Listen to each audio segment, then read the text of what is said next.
தமிழ் சொந்தங்களுக்கு வணக்கம். 2024 ஆகஸ்ட் 4ஆம் தேதி ஒசூர் தர்காவில் ஃபுட் ஃபெஸ்டிவல் நடந்தது.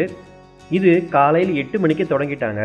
காலையில் இருந்தே மக்கள் நிறைய பேர் வந்துக்கிட்டே இருந்தாங்க. ராத்திரி 8:30 மணி தாண்டியும் மக்கள் வரதை பார்க்க முடிஞ்சுது.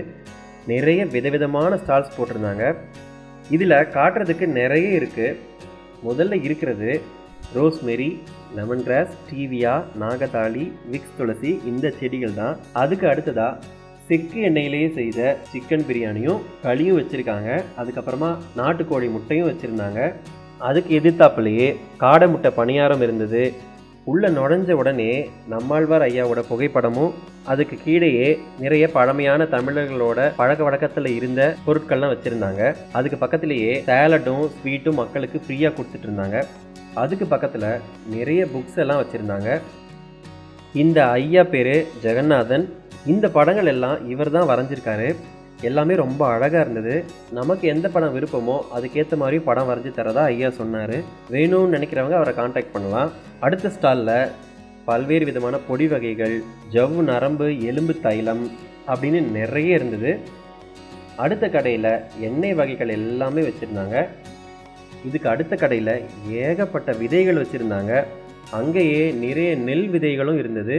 இந்த ஸ்டால் முழுக்க முழுக்க மூங்கில்ல செய்த டூத் பிரஷ், வேப்பமர சீப்பு, பீர்க்கங்காய் குளியல் நார் அப்படின்னு நிறைய பொருட்கள், இது சம்பந்தமான பொருட்கள் எல்லாமே இருந்தது. அடுத்த ஸ்டாலில் கருவேப்பிலை பிஸ்கட், முருங்கை பிஸ்கட் அப்படின்னு நிறைய புதிய வகையான பிஸ்கட்கள் எல்லாம் விற்பனைக்கு வச்சுருந்தாங்க.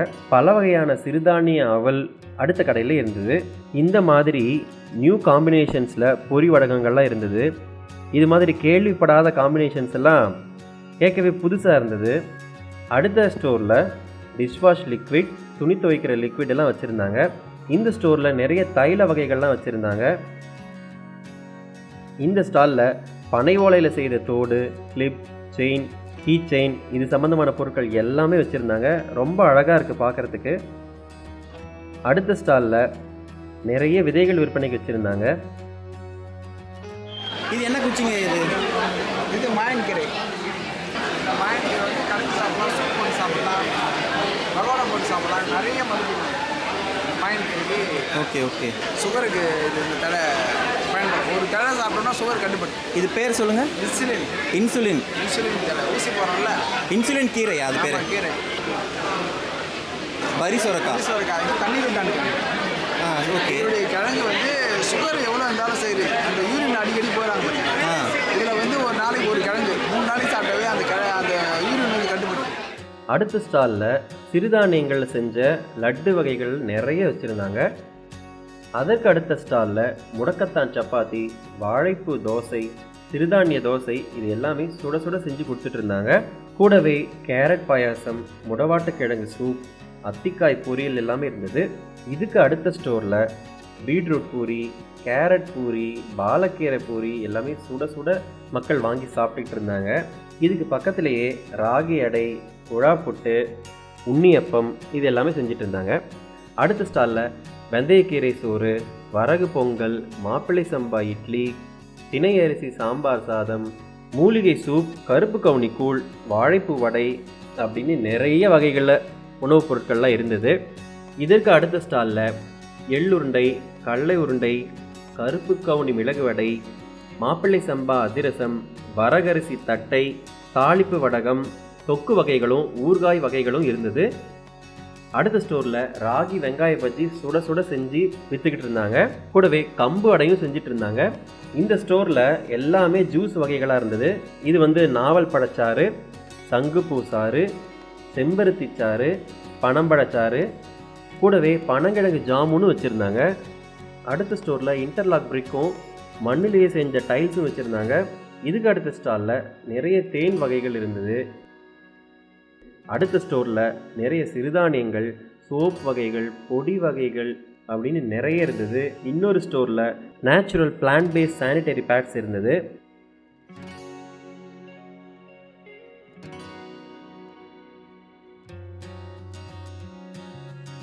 அடுத்த ஸ்டாலில் மரத்திலே செய்த குழந்தைகள் ஆசையாக விளையாடுற பொம்மைகள் எல்லாம் வச்சுருந்தாங்க. இன்னொரு ஸ்டாலில் மூலிகை நாப்கின்ஸ் இருந்தது. அவர் என்ன சொல்கிறாருன்னு நீங்களே கேளுங்க. இது வந்து மெடிக்கேட்டட் ஷிப் பேசிஸ் அண்ட் இது என்னன்னு பார்த்தீங்கன்னா Harb. So this is herbal. இதில் வந்து பார்த்தீங்கன்னா ஒரு 7 இன்க்ரீடியன்ஸ் இருக்குது. அண்ட் இது வந்து பார்த்தீங்கன்னா மெடிக்கேட்டட் ஷிப் பேசிஸ். ஓ இது வந்து இந்த தெரப்பி பேட் அண்ட் ஸ்னோ லோட்டஸ்ன்றது யாருக்குன்னு பார்த்தீங்கன்னா பீரியட் இஷ்யூஸ் ஹெவியாக இருக்கும்.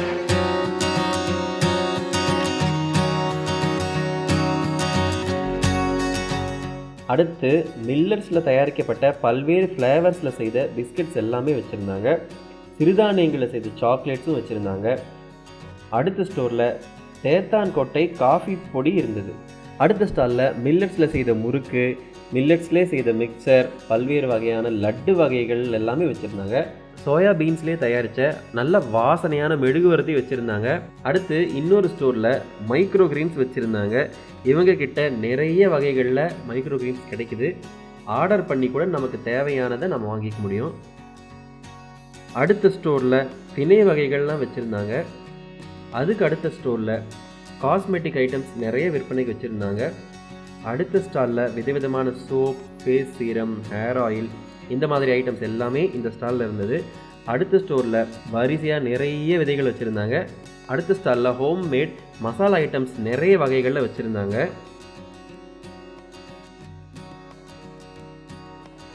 சாம்பிராணி ஐட்டம்ஸ் மட்டுமே இன்னொரு ஸ்டாலில் வச்சுருந்தாங்க. சிறுதானியங்களில் செய்த பிஸ்கெட்ஸ் இந்த ஸ்டாலில் இருந்தது.